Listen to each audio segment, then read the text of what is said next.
buenos días. Bienvenidos a su programa Hablemos de Ciencia, Tecnología y Sociedad. Yo soy Miguel Cabrera y hoy tendremos de nuevo a Caunabo Suárez, quien vendrá hoy. No vas a hablar de el universo, de la antimateria, ni tampoco de los agujeros negros, sino que va a tratar un tema de la realidad que se vive en el mundo. Ese tema serán los conflictos actuales y el peligro nuclear, termonuclear. Es decir, de que se pueda desatar una guerra termonuclear a partir de esos conflictos.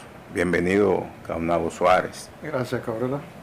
Sí, aquí estamos para tratar un tema que representa una actualidad, porque si nos remontamos a los tiempos de la Guerra Fría, veremos que solo ha habido un momento en todo ese trayecto que se conoció como la Guerra Fría, a partir del término de la Segunda Guerra Mundial en 1945, es decir, a partir de concluir esa Guerra Mundial, la Segunda, el mundo se vio estremecido y en un peligro real de una guerra nuclear a partir de los cohetes instalados en octubre y descubiertos en octubre en Cuba.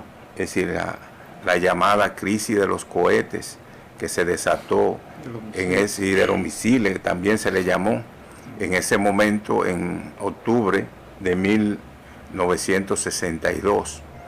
Ese fue un momento que estremeció a la humanidad y que estuvo al borde de una guerra termonuclear, la primera que se hubiese sucedido en el mundo y la última, porque a partir de ahí no existirá nada en la Tierra, porque va a desaparecer todo cuanto existe.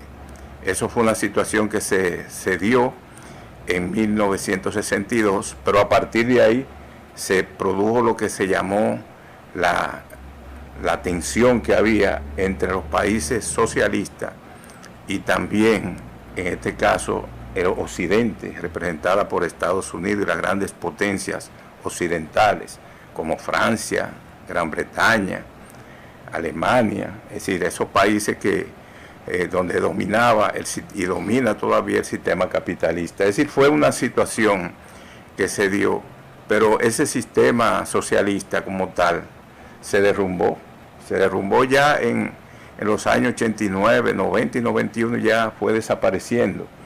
Y a partir de ahí, del derrumbe de lo que se le llamó el socialismo real, apareció una teoría por aquel politólogo norteamericano llamado Francis Fukuyama sobre el fin de la historia.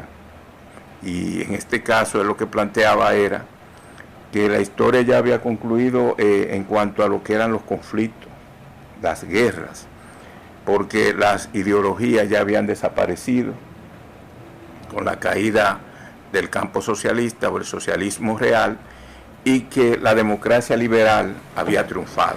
Esa era la prédica y la posición planteada por Francis Fukuyama en su libro, que se llamó y se llama todavía El fin de la historia y el último hombre. También le agregué esa parte. Primero fue un artículo que él escribió y luego, eso fue en 1989 ese artículo, y más adelante en 1992 entonces publicó su obra que tuvo mucha acogida, pero luego tuvo que retratarse de esa posición porque los conflictos empezaron a surgir a nivel internacional. En este caso nosotros vemos cómo en la actualidad siguen los conflictos, y conflictos muy graves, como el caso de la guerra rusa y Ucrania, y también los conflictos y los enfrentamientos que se están dando en Gaza, la masacre, vamos a llamarle, de Gaza. Eso ha provocado también la protesta a nivel mundial, rechazando el genocidio de Israel contra la Franja de Gaza. Pero una guerra que también se mantiene activa tiene ya 2 años, cumplió 2 años, es ese conflicto que está todavía en desarrollo entre Rusia y Ucrania. Entonces ahí vemos cómo se está dando ya una lucha de poder, una lucha por el dominio de las superpotencias, donde ha intervenido la OTAN como tal, es decir, como organización que agrupa alrededor de 29 países. No sé qué criterio usted tendría de esos conflictos que se están dando en la actualidad y a qué podía conducir esas guerras que de manera no se pueden controlar, porque son guerras de intereses y también son conflictos a nivel de la geopolítica por influencia de los países y de las grandes potencias. ¿Cómo te enfocaría esa situación que se da y esos conflictos que actualmente existen a nivel mundial? Gracias, Gabriel. Mira, las guerras todas son guerras económicas, son guerras de intereses y por eso no son guerras justas. Entonces las guerras que se desarrollan ahora, los conflictos actuales, son sumamente peligrosos porque no son que nacieron o surgieron ahora, es una preparación a largo plazo, sobre todo de Occidente y el capital financiero mundial, que tiene como problema fundamental de existencia, sobre todo fomentada por Estados Unidos, que es que la industria de la guerra es su principal industria. No es la producción de bienes materiales, de servicios o de otra naturaleza, sino la guerra, la venta de armas para la guerra. Entonces los conflictos actuales es una expresión de esa cadena ya muy larga de lucha de intereses y por áreas de influencia de todas las grandes potencias, de cómo dividirse el mundo. Entonces el conflicto actual, por ejemplo, que se desarrolla en Ucrania es un conflicto geopolítico, es decir, por el dominio mundial. Y eso es tan claro también porque en la actualidad ya está en juego el dominio unipolar de Estados Unidos, que ya no existe de esa manera. Estados Unidos está ya en entredicho como potencia mundial única. Han surgido los BRICS, que son países que son China, la India, Rusia, Brasil y otros que se han unido para formar un bloque de países que generalmente generan ya un bloque de poder mundial, asiático, no solo en el plano económico, sino también en el plano militar.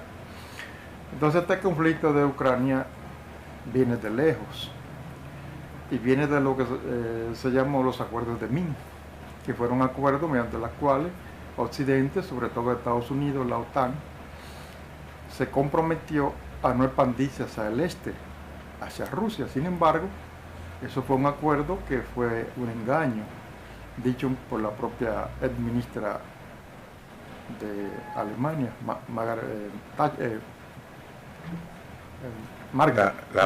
la canciller alemana, que dijo que eso se hizo con Rusia para ganar tiempo, o sea que no tenían intenciones de cumplirlo. Y Rusia fue siguiendo rodeada por la OTAN. Al final ya la OTAN se preparaba para incluir a Ucrania en la OTAN. Entonces ahí vino inmediatamente la reacción de Rusia y ahí comenzó la guerra. O sea, ese es un conflicto geopolítico, un conflicto por la división del mundo.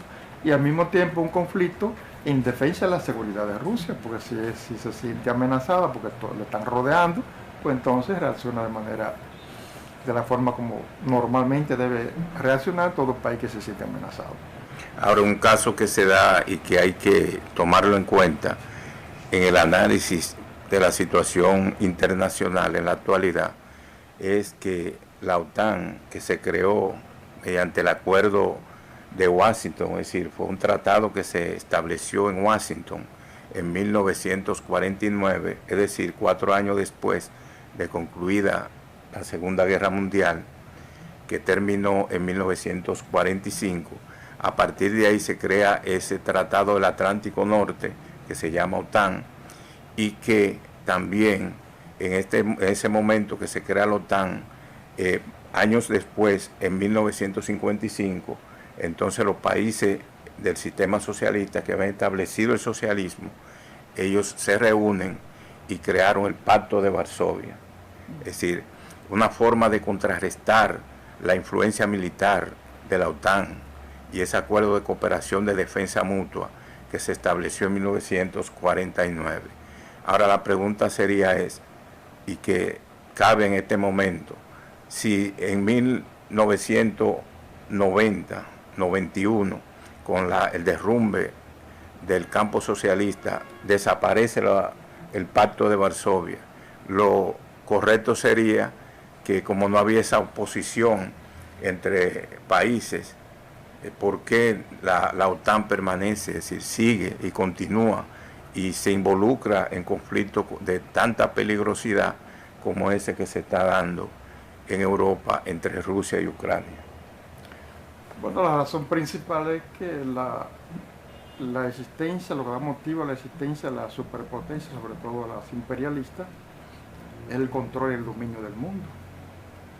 Y cuando tienen el control, que ya lo toman todo en sus manos por la derrota o la caída del campo socialista, pues entonces su tendencia es a fortalecer ese poder a nivel mundial, a nivel internacional, no a disminuirlo.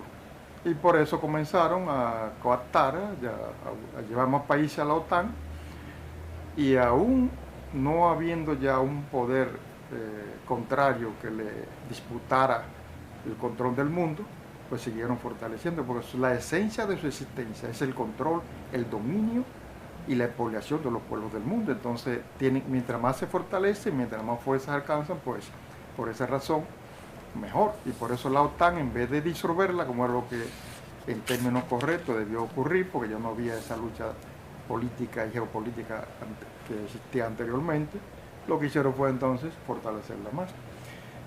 Porque esa es la esencia del dominio del capital mundial, de fortalecer el poder, el control, el dominio y con ello el sometimiento de los pueblos que pierden su soberanía. Entonces, por esa razón la OTAN supervivió y aún continúa fomentando la guerra en todo el mundo, porque hay que tomar en cuenta una cosa: la economía de Estados Unidos es una economía de guerra, de exportación de guerra, de exportación de equipos bélicos militares para la guerra. Eso es su principal ingreso.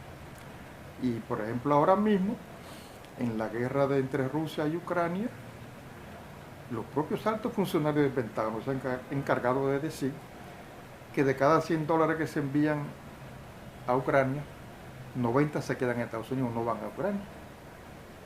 Es decir, es un negocio lucrativo para los Estados Unidos. Y por esa razón, ahora mismo, el problema de que esos conflictos que existen ahora, con el de Palestina e Israel, que hablaremos más adelante, ¿verdad? La razón por la cual esos son detonantes probables de una tercera guerra mundial, una guerra termonuclear, es porque cada día hay una escalada superior. Occidente se niega a reconocer la existencia de Rusia y tiene planes específicos para la destrucción de Rusia. Y así no se convive en el mundo. Fortalecer la OTAN en estos momentos sería prácticamente cercar a Rusia, porque, por ejemplo, la OTAN surgió con 10 países. Es decir, cuando se firmó el Tratado de Washington en 1949, fueron 10 países que lo firmaron. Si nosotros vemos en la época actual, ya son 29 países, incluyendo muchos de esos países que formaban parte del campo socialista, es decir, que ellos se han adherido a la OTAN.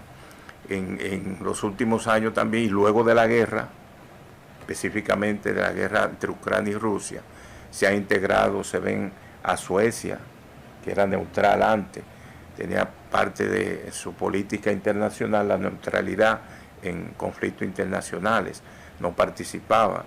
Tenemos también a Finlandia, es decir, países que prácticamente van a tener cierta influencia en la OTAN.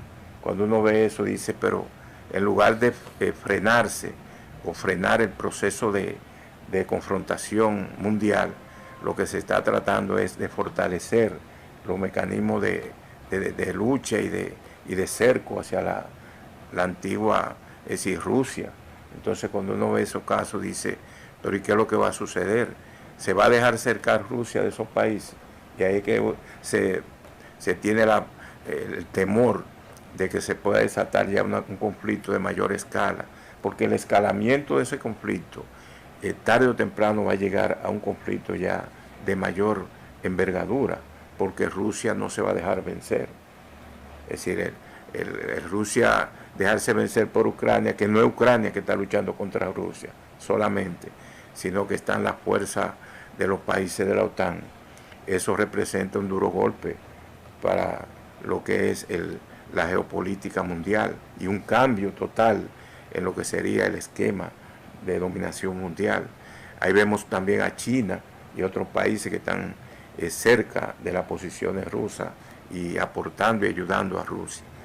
No sé qué usted opina de ese caso, cómo esa situación se ha ido conformando en los actuales momentos. ¿Qué usted opina de esa situación que podría degenerar ya en conflicto de mayor envergadura? Bueno, sabes que el escalamiento es una política del capital financiero mundial que está en decadencia, está de capa caída.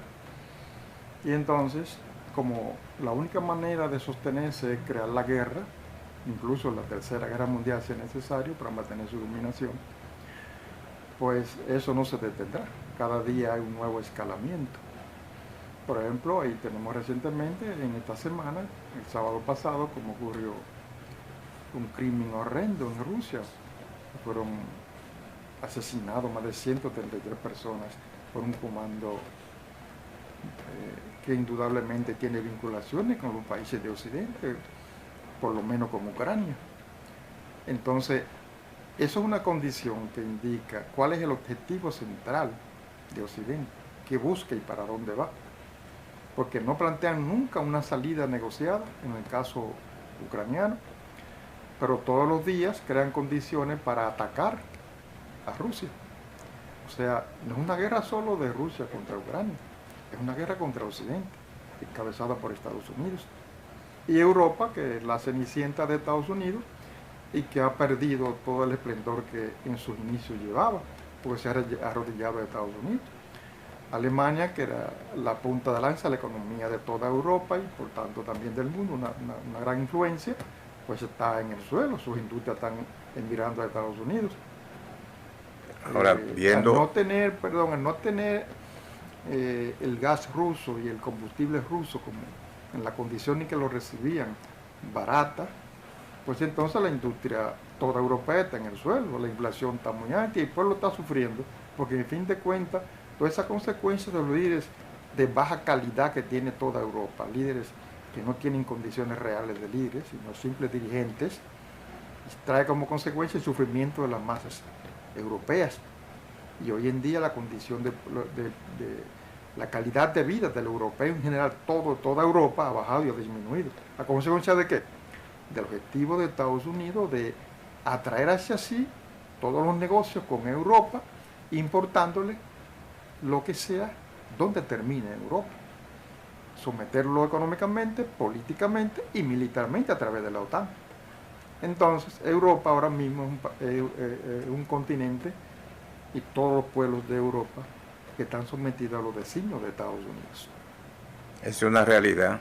Ahora, cuando hablamos de escalamiento, indica que esa guerra puede tomar un giro muy peligroso. Y la gente se pregunta entonces, ¿y qué es la bomba termonuclear? ¿A qué se llama fisión nuclear?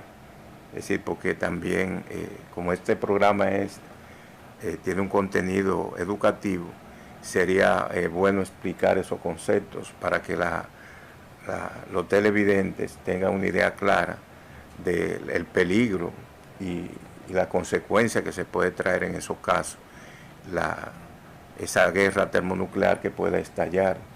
Y también se dieron casos, por ejemplo, de explosiones nucleares. Por ejemplo, el caso de la Segunda Guerra Mundial, donde se lanzaron bombas, se lanzaron una en Hiroshima nuclear y otra en Nagasaki.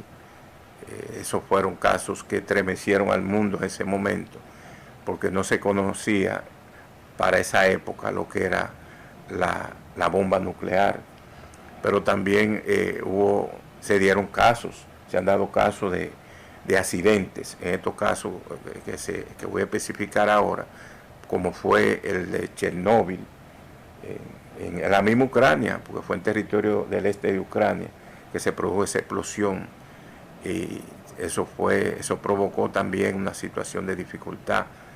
Eso fue en los años 80, en la década del 80, pero también reciente, no hace mucho, en 2011, más reciente, hubo un accidente también nuclear en Japón.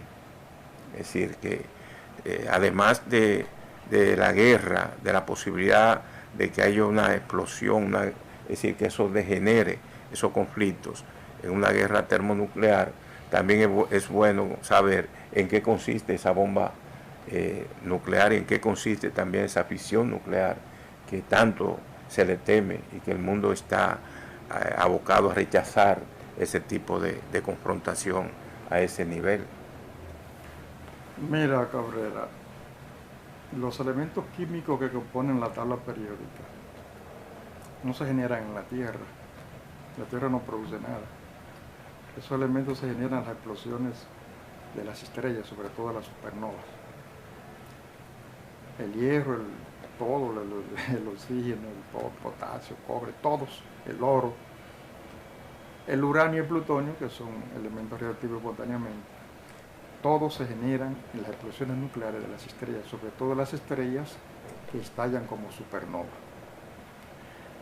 Dentro de esos elementos de la tabla periódica existen elementos que espontáneamente emiten radiación, y entre ellos están el uranio y el plutonio. Y esa condición es lo que el hombre, con la subtecnología, ha logrado explotar para ponerlo a su servicio para la guerra y para fines pacíficos, para las dos cosas. En esa forma de los átomos existen dos funciones fundamentales, que es la fisión y la fusión. La fusión significa, por ejemplo, que dos átomos de hidrógeno se unen para formar uno de helio, y eso libera energía. Eso es lo que ocurre en el Sol nuestro, y eso es lo que ocurre en todas las estrellas del universo. Y la fisión es lo contrario. Un núcleo libera, por ejemplo, un neutrón, y ese neutrón es una radiación que sale fuera de ese núcleo, y esa radiación espontánea es la que ha usado el hombre para la construcción de las bombas nucleares, aplicando toda su tecnología. Por ejemplo, el uranio y el plutonio, que tienen radiaciones espontáneas, son las bases fundamentales para crear las bombas nucleares. El sistema y el proceso para ello no es necesario plantearlo aquí, pero se desarrolla de la siguiente manera. Cuando se construye una bomba nuclear, se libera una partícula, generalmente un neutrón, y ese neutrón rompe un núcleo. Esa rotura genera otros núcleos, y entonces esos núcleos van rompiendo simultáneamente, instantáneamente, en millonésimas de segundos, y se genera lo que se llama reacción en cadena. Esa reacción en cadena genera una enorme explosión, una enorme temperatura, en fracciones en millonésimas de segundos, que todo cuanto existe a 2 kilómetros a la redonda es vaporizado. Cualquier forma de vida. Pero ocurre que después que pase ya el efecto, todo lo que quede fuera del ámbito de la vaporización por el efecto del calor y los escombros que se generan, pues entonces morirán por la radiación. Una radiación que es una especie de nube, una nube de partículas radiactivas sumamente poderosas que penetran todo lo que es vida orgánica, animal o vegetal. Y las personas que sobrevivieren por no estar en el lugar específico donde ocurrió la explosión, morirían por la radiación. Y esta no se queda estática, esta se va por los efectos del clima y cómo se mueve el clima en el planeta Tierra.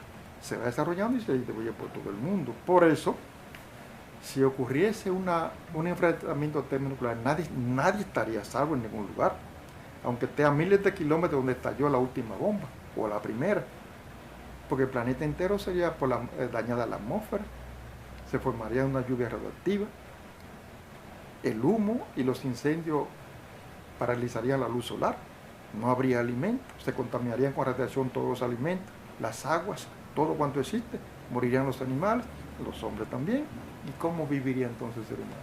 O sea, en un enfrentamiento termonuclear, que es lo que se está preparando desde hace mucho, el planeta Tierra la vida humana desaparecería y toda la vida compleja probablemente desaparecería. Entonces destruiríamos toda la civilización que hemos construido y tendría que pararse miles de años nuevamente para surgir nuevas especies que pudieran poblar el planeta, especies complejas, y así sucesivamente. Es un caso sumamente grave. Sí, aunque también debemos considerar que hay un empleo también pacífico de esa energía nuclear.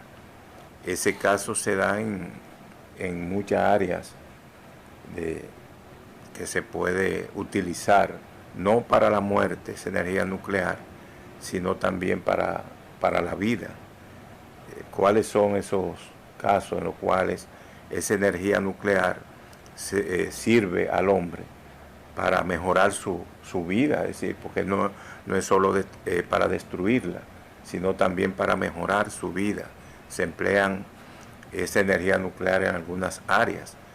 ¿Cuáles son la utilización pacífica de esa energía? ¿En qué contribuye?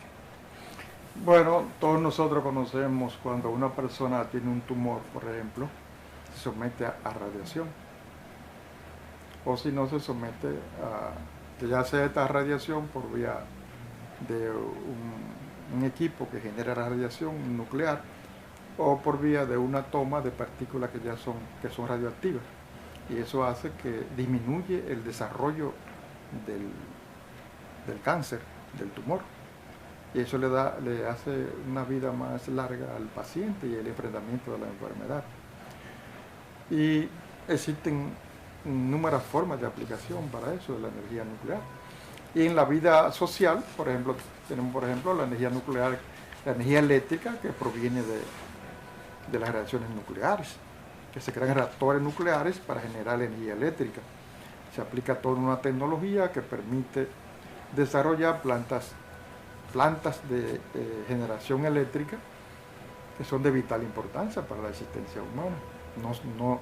A los hogares no llega nada que tenga que ver con la radiación nuclear, porque un reactor nuclear está controlado y dirigido de tal manera que toda la radiación y todo cuanto existe se queda en el entorno donde está, porque está encapsulado, vamos a decir. Pero genera el movimiento de las turbinas y todas las condiciones que para generar la energía eléctrica. Entonces es un uso pacífico que es muy importante. Ahora, en todas las reacciones nucleares hay un pasivo medioambiental que tiene que ser manejado.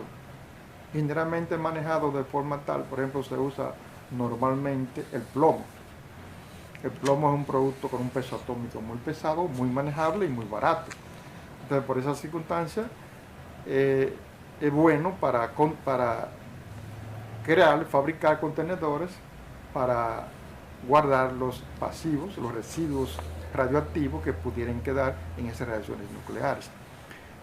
Pero esas son cosas que durarían infinidad de años para degradarse y se sumergen en grandes profundidades de la tierra o de los mares y son, por tanto, como quiera que sea, un pasivo medioambiental, porque su manejo, su traslado y la propia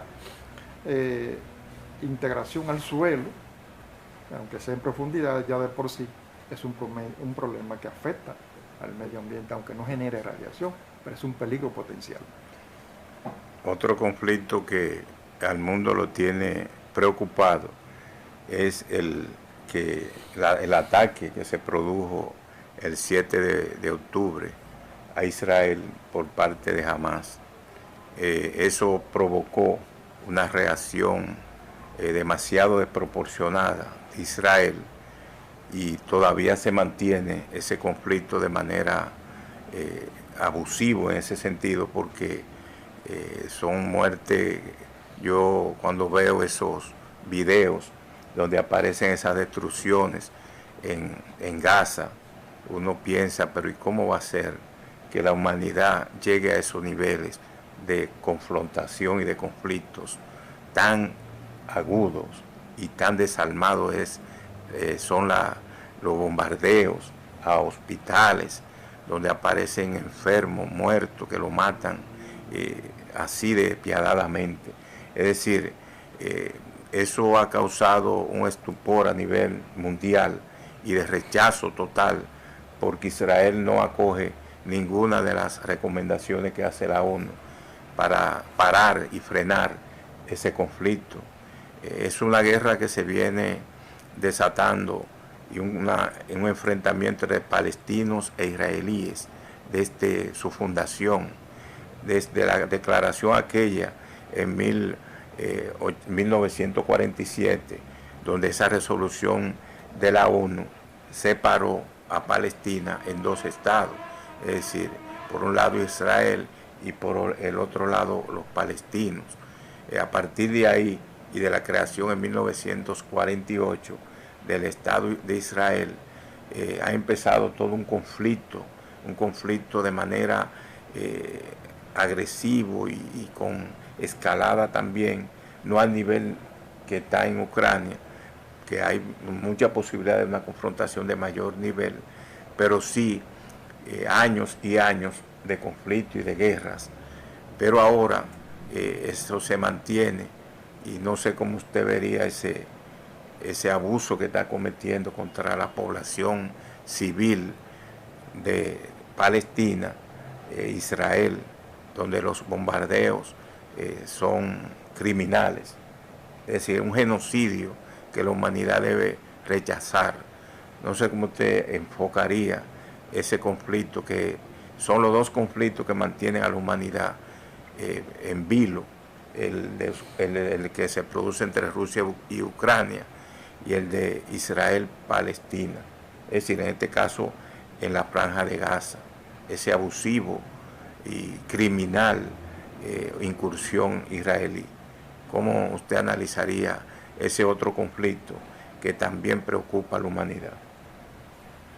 Mira, Cabrera, en Israel gobierna una secta segregacionista denominada sionismo. El sionismo está dominado por lo peor de la religión judaica, que es segregacionista por esencia. Y eso es lo que aplica desde que se fundó en territorio palestino Israel, está aplicando esa política de limpieza étnica y genocidio. Las Naciones Unidas tiene que haber generado algunas 100 decisiones condenando a Israel desde ese tiempo hasta la fecha por los actos terroristas que comete contra los palestinos y ahora contra los gazatíes en particular. O sea, el ataque de limpieza étnica actual de Israel contra Palestina, contra los gazatíes, es un ataque que viene desde 1948. Ese genocidio es una continuidad, el de ahora es una continuidad de todo lo que ha habido hasta la fecha. Y se debe a que los sionistas aspiran a controlar el mundo. No es solo el plan de Israel, no se queda en Gaza. Y entonces el peligro que tiene todo eso es que este es un estado artificial creado por Estados Unidos y Gran Bretaña, que cuenta en la actualidad con más de 300 bombas nucleares. Entonces es un grave peligro para la humanidad. Israel puede detonar y comenzar una tercera guerra mundial. Y como está apadrinado, financiado y armado por Estados Unidos, que allá tiene, creo que son 3 ahora mismo, portaaviones para protegerlo por si acaso los países árabes se levantan contra Israel por la masacre que está cometiendo en Gaza, pues entonces es un grave peligro de detonante de una tercera guerra mundial. Y ahí el conflicto aún no ha concluido. Y puede un día cualquiera de estos que los países árabes ya hastiados de los daños que no solo ha cometido a los palestinos, también a Siria, a Egipto en el pasado, pero ahora estaba un poco más aliado de Israel, pero creo que ya está cambiando. Y eso es realmente un foco, una fuente de detonación probable de una tercera guerra mundial, en este caso termonuclear, no con armas convencionales. Por eso, el peligro que se cierne actualmente es muy alto. Y a eso tú le agregas entonces lo que está pasando en Ucrania, el apoyo de Occidente, de la OTAN totalmente, y con Rusia, que recibe directa o indirectamente el apoyo de otros países.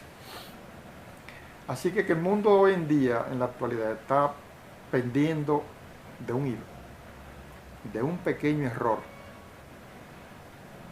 para que se desate un conflicto de gravísimas consecuencias contra la humanidad. Sí, pero también cuando uno ve los resultados, porque en todo conflicto, en toda guerra y en todo movimiento en cuanto a lo que han sido en los últimos años las confrontaciones y que ha participado Occidente, se nota que hay una incidencia muy marcada del capital financiero. Es decir, esos son los sectores que mayoritariamente se benefician, y también un complejo militar industrial que hace una ganancia enorme con las guerras. Esa guerra, por ejemplo, en Ucrania, esa venta de armamento, tanto de Estados Unidos como de los países europeos como Alemania, Francia, esos países que están interesados en darle salida a todo ese arsenal de guerra que tienen y esa industria militar que poseen, eso hay que verlo como una situación deprimente en cuanto a lo que son los objetivos de la humanidad, que no debía ser beneficiar a unos sectores que han sido los que se han aprovechado de esas guerras, porque los pueblos siempre sufren cuando hay esos conflictos. Pero ¿cómo usted analizaría en este caso el beneficio y el compromiso que tienen el sector financiero y ese complejo militar industrial, que en este caso es el que gobierna en Estados Unidos y dirige el gobierno, y que son los que están sacando unos beneficios enormes de esas guerras que se están dando, tanto en Medio Oriente como entre Rusia y Ucrania? Bueno, el capital financiero mundial, Cabrera, está en bancarrota. Y eso se ha evidenciado en la crisis de 2008, por ejemplo, fue una crisis que parte de la crisis sistémica de capital financiero mundial. Y esa crisis de algún modo la subsanan y quieren subsanarla. ¿Cómo? Acrecentando la violencia, acrecentando la guerra, acrecentando la expoliación de los pueblos y el sometimiento de los pueblos. Ese es el camino originario del capital financiero mundial. Porque mira una cosa, el capital se fundamenta en la competencia. ¿Y qué es la competencia? La neutralización del otro, la eliminación del otro si es necesario. ¿Qué significa eso? Que no educamos para la paz, educamos para la violencia, para la guerra, para la imposición de mi criterio, de mi beneficio por encima del otro, y que para ello tengo que eliminar o neutralizar al otro. Esa es la esencia del capital, la competencia, y así se determina en sus orígenes. Y eso es lo que hace en una escala muy superior el capital financiero mundial. Entonces, ese capital está interesado en la actualidad en la guerra, porque la guerra es lo que puede detener el crecimiento de los BRICS y particularmente de China, la India y Rusia. No ve otro camino de cómo contener y de cómo van avanzando esos países en la conquista y en la adhesión de otros pueblos, sobre todo de África y también de América Latina. O sea, la hegemonía de Estados Unidos y del capital financiero está en juego ahora mismo. Y no quieren perderlo. Entonces, ¿cuál es el camino? ¿Cuál es el procedimiento que yo tomaría? Indudablemente que la guerra. Como única salida probable, según su teoría, de evitar su caída. Inexorable, porque es inevitable. Entonces, para ello tienen un plan contra Rusia, y ese plan comenzó de hace mucho tiempo. ¿Cuál es? La balcanización de Rusia, es decir, dividir a Rusia en muchos países, que todas las señas fueron países propios, desmembrarla. Y esa es una política que se ha desarrollado y estuvo a punto de ejecutarse. Pero la llegada de Putin a Rusia cortó esa posibilidad. De ahí está el enfrentamiento, la enemistad no solo contra Rusia, sino contra Putin, porque es el que cortó el camino que llevaban ya de desmembrar a Rusia. Ahora bien, no defendemos a capa y espada a Rusia. Rusia también es una nación que procura expansión y dominio. Ahora bien, la diferencia estriba en cómo es esa expansión y cómo es ese dominio. Estados Unidos impone condiciones políticas obligatorias para los países en que tiene influencia y tienen que hacer lo que ellos digan. Hasta ahora no he oído que los países que tienen relaciones de desarrollo económico, de amistad y colaboración con Rusia o con China son obligados a poner los gobiernos que digan ellos. Hasta ahora yo no conozco eso. Y allá hay una diferencia. Entonces, se necesita, por tanto, un nuevo paradigma de relaciones internacionales y mundiales en donde los pueblos del mundo tengan libertad plena, equidad, justicia social, solidaridad y participación igualitaria en todas las cosas. Ahora, ese desmembramiento de Rusia como objetivo de Occidente, debemos analizarlo retrospectivamente, es decir, irnos hacia atrás, es decir, ver cómo se dio el caso del desmembramiento de la Unión Soviética, porque eso fue lo que provocó el derrumbe del socialismo real. Es decir, en esa década, en esa época ya de 1989, 1990, en ese periodo ya se fue desmembrando, en el 91, ese desmembramiento de la Unión Soviética, porque eran 15 naciones, 15 países, y Rusia era uno de esos componentes más importantes, pero los otros, muchos de ellos, ya están en la OTAN. Eslovenia y algunos de ellos ya se han integrado a la OTAN. Lituania, es decir, esos países que eran parte de la Unión Soviética, hoy están en el Tratado del Atlántico Norte. Es decir, que eso sería un peligro para la humanidad, que ahora se trate entonces de desmembrar lo que es Rusia como tal. Es decir, porque es una lucha por influencia en el área europea. Eso, así es que se ve la guerra actual. Entonces, lo que también crea un poco de inquietud es el papel de China. ¿Cómo usted enfocaría el papel de China?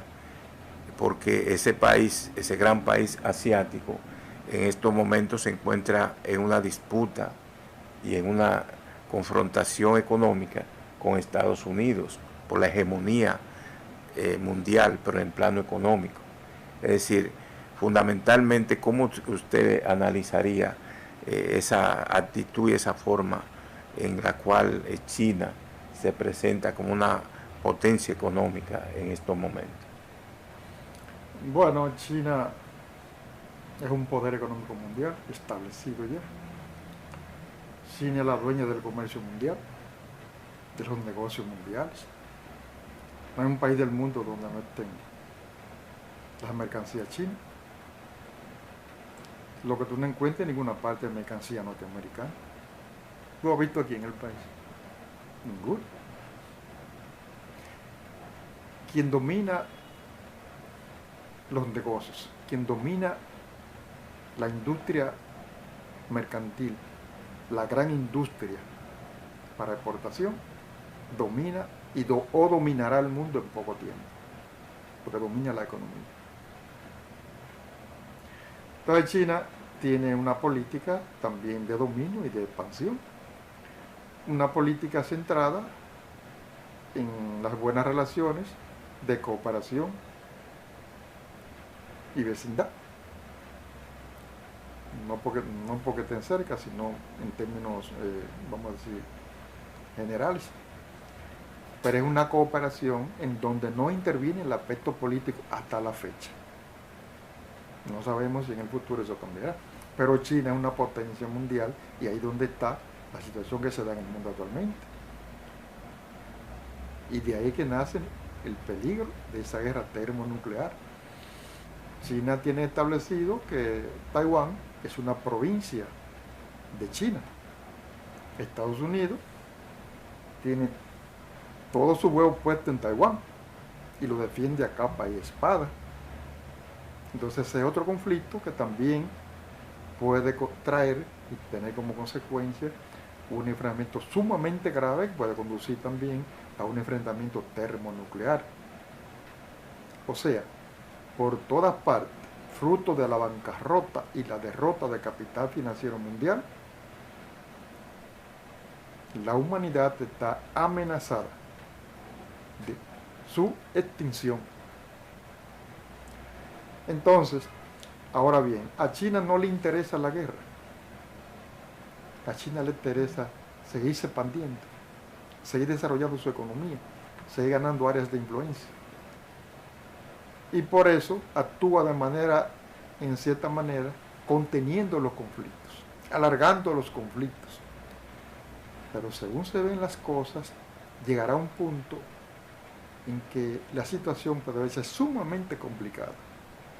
Por ello, los pueblos del mundo tienen que prepararse para demandar, exigir un nuevo paradigma de relaciones internacionales, de existencia pacífica, de libertad, de soberanía, de seguridad, para lograr un mundo que pueda sobrevivir en manos de las grandes potencias luchando por sus intereses geopolíticos.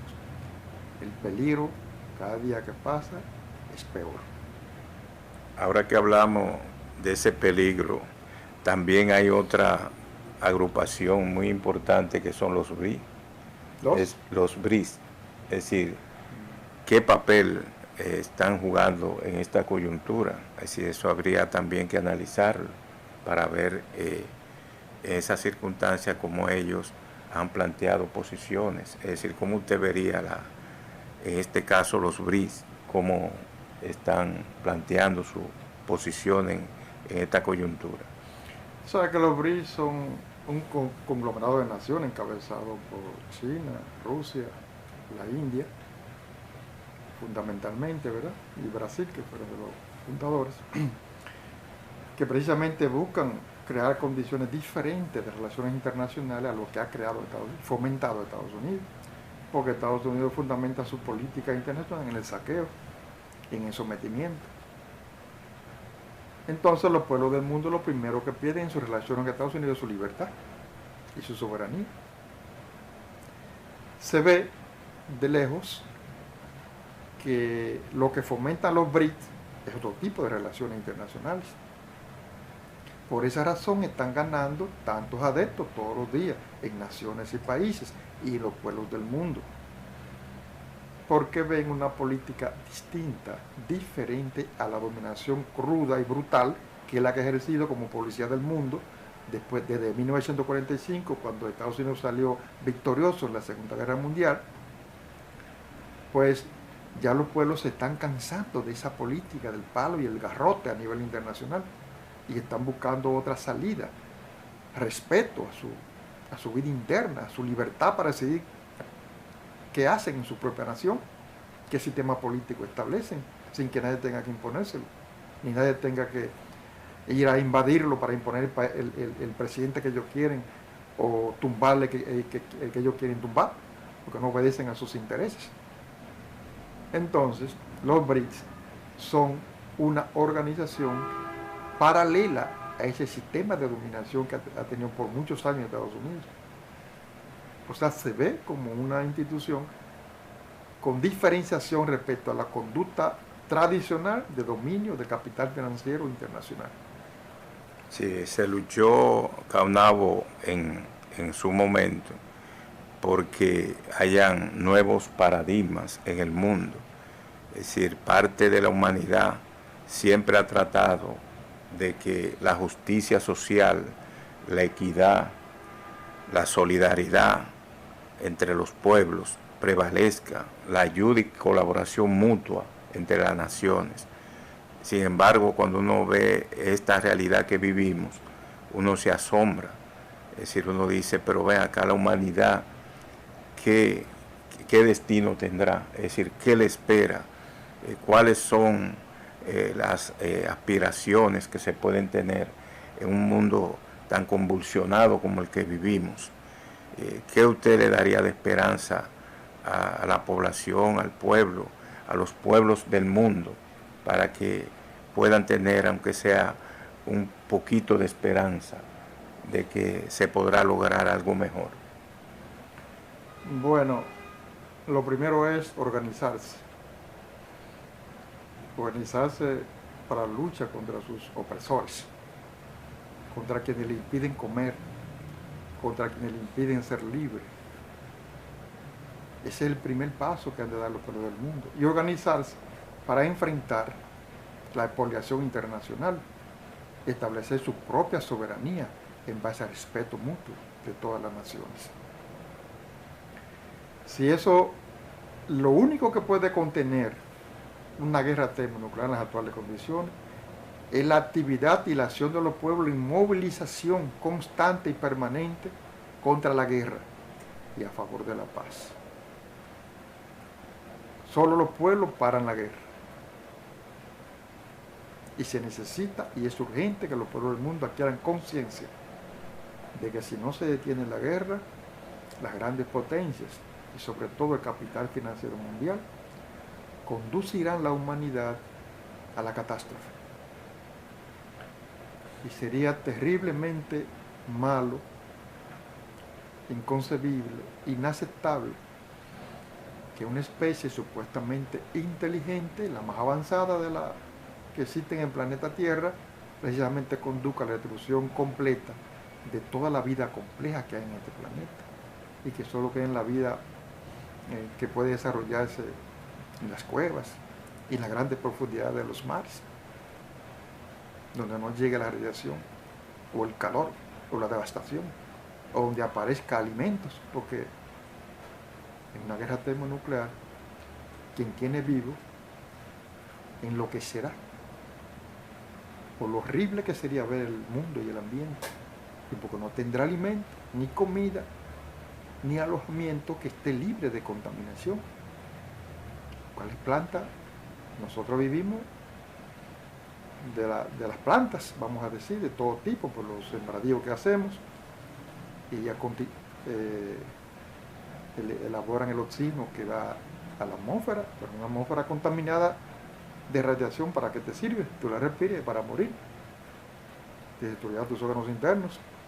Todo lo que vida, las células vivas, todas son dañadas por la radiación, y la que recibe una radiación menor, pero sí que lleguen a hacer cambios en el ADN de las células, pues esa es una especie que desaparecerá, aún se mantenga viva por mucho tiempo. Y al planeta le costará muchos años restablecerse nuevamente de los daños que ocasionaría a la vida en general una guerra termonuclear. Se creó la ONU a partir de la Segunda Guerra Mundial, y esa ONU, Organización de Naciones Unidas, en realidad emite resoluciones, condena algunos actos que se dan a nivel de masacre de poblaciones, pero lo que se nota es que la ONU no está haciendo oída en el caso de Israel en su incursión en Gaza. Ha emitido numerosas resoluciones y no se le escucha, es decir, no ha parado, no ha frenado esa ofensiva israelí contra el pueblo palestino en Gaza. ¿Cómo te interpretarías eso?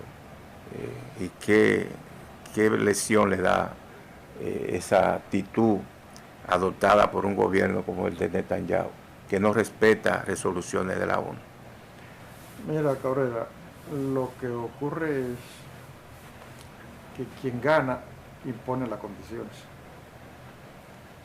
¿Quién ganó la Segunda Guerra Mundial? ¿Quién triunfó? ¿Quién quedó con el poder mundial? Estados Unidos. Y la ONU es una creación de ese triunfo de Estados Unidos. Crearon el Consejo de Seguridad, en donde 5 países pueden decidir si una cosa se hace o no, por sí propio. O sea, si uno se opone, ya se cayó lo que se está tratando. Sí, es una situación en esas difícil. circunstancias, lo que decía la Asamblea de las Naciones Unidas no es vinculante con ellos. O sea, la decisión final la toma el Consejo de Seguridad, o sea, la grande potencia. Sí. Por eso es que la Asamblea General de las Naciones Unidas, sus decisiones son muy buenas, muy valiosas, pero no se ejecutan, no se cumplen, porque ni tiene los medios para hacerla cumplir, ni la grande potencia, si les afecta, la bloquean, hacen un veto en el Consejo de Seguridad. Y Bueno, aunque ellos la aprueben y sea vinculante, simplemente no la cumplen olímpicamente, porque son el poder. bueno, Caunabo, le agradezco su presencia en este programa de hoy. Quiero que usted con una palabra de aliento y estimulante se despida ante los televidentes. Bueno, Cabrera, lo único que yo puedo llamar a todos los pueblos del mundo y particularmente al pueblo dominicano, que se movilice por la paz y contra la guerra. La única motivación para detener la guerra es la acción permanente de los pueblos. La guerra de Ucrania terminará cuando los pueblos del mundo se levanten y digan no. El genocidio israelí terminará, la limpieza étnica israelí terminará cuando los pueblos todos del mundo a unanimidad digan basta ya. Bueno, será hasta el próximo lunes con su programa Hablemos de Ciencia, Tecnología y Sociedad. Yo soy Miguel Cabrera. Hasta entonces.